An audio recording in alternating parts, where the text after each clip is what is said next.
Rail मंत्री सदानंद गौड़ा ने नरेंद्र मोदी सरकार का पहला रेल बजट पेश किया। उन्होंने रेलवे के पिछले 30 सालों के कामकाज पर सवाल उठाते हुए कहा कि ये कुप्रबंधन का शिकार रही है, इसे धन का अभाव झेलना पड़ा है। उन्होंने कहा कि नई सरकार इसमें तुरंत सुधार के लिए भरसक प्रयास कर रही है। प्रधानमंत्री नरेंद्र मोदी ने रेल बजट की सराहना करते हुए इसे विकासोन्मुखी और दूरदर्शी बताया। उन्होंने कहा कि ये बजट देश और रेलवे को नई ऊंचाइयों तक ले जाने की सरकार की मंशा को दर्शाता है। रेल बजट में एक तरफ जहां नई ट्रेनों की घोषणा की गई, वहीं हाई स्पीड और बुलेट ट्रेनों के जरिए रेल यात्रा की रफ्तार बढ़ाने पर भी जोर दिया गया।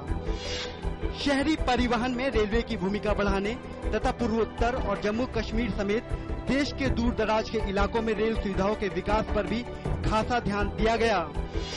एनडीए सरकार ने अपने पहले रेल बजट में साफ संकेत दिया है कि वह लोक लुभावन घोषणाओं के बजाय जनहित के लिए ठोस और दीर्घकालीन परिणाम देने वाली नीतियों को लेकर आगे बढ़ेगी।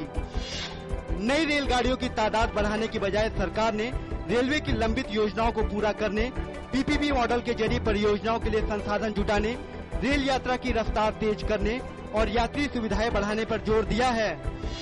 नरेंद्र मोदी सरकार ने अपने पहले रेल बजट में बड़ी घोषणाओं की जगह पहले से जारी परियोजनाओं को लागू करने पर जोर दिया है। हालांकि इसके बावजूद सरकार ने कई नई योजनाओं का खाका खींचते हुए यात्रियों की जरूरतों का ध्यान रखने की कोशिश की है।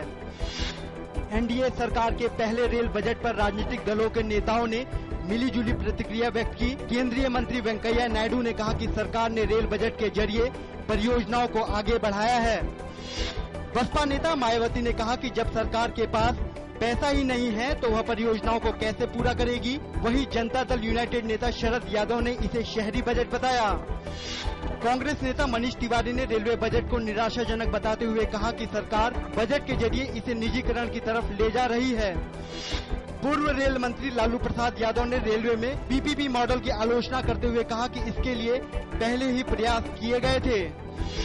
फीफा विश्व कप के सेमीफाइनल मुकाबले में आज जर्मनी और ब्राजील का मुकाबला होगा।